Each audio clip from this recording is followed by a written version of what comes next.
এয়া ৰঙালাওৰ সৈতে লোকেল মুৰ্গীৰ আঞ্জা বনাব লৈছোঁ। এইখিনি পিঁয়াজ আদা নহৰু পিচি লৈছোঁ। এইফালে তেল গৰম হ'ব দিছোঁ। দি কিনে ইয়াত আদা নহৰু পিঁয়াজ জলকীয়া লগতে তেজপাত দি এইখিনি পূৰা কৰি লৈ এইবাৰ মাংসখিনি ভালকৈ ধুই লৈছোঁ। দি কিনে বহাই দিছোঁ। দি ইয়াতে হালধি নিমখ দি মছলা দি এনেকৈ ফ্ৰাই কৰি লৈছোঁ।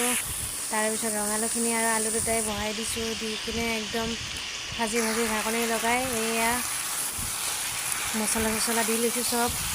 চিকেনত যিখিনি মছলা দিয়ে তাৰপিছত এয়া চাব ধুনীয়া হৈছে। কালাৰ বাৰু নিদিওঁ মই। তাৰপিছত চাওক নিজে নিজে কমি গৈছে। মই পানী দিয়া নাই ঢাকনি দিওঁতে। তাৰপিছত এনেকৈ ভাজি এয়া কৰি লৈ ইয়াতে এটা বিলাহী কাটি দিছোঁ। তাৰপিছত ফ্ৰাই কৰি এয়া অকণমান পানী ছটিয়াই দি কিনে আমাৰ দুপৰীয়াৰ কাৰণে এয়া চিকেন পপকৰ্ন হৈ গ'ল ৰেডি।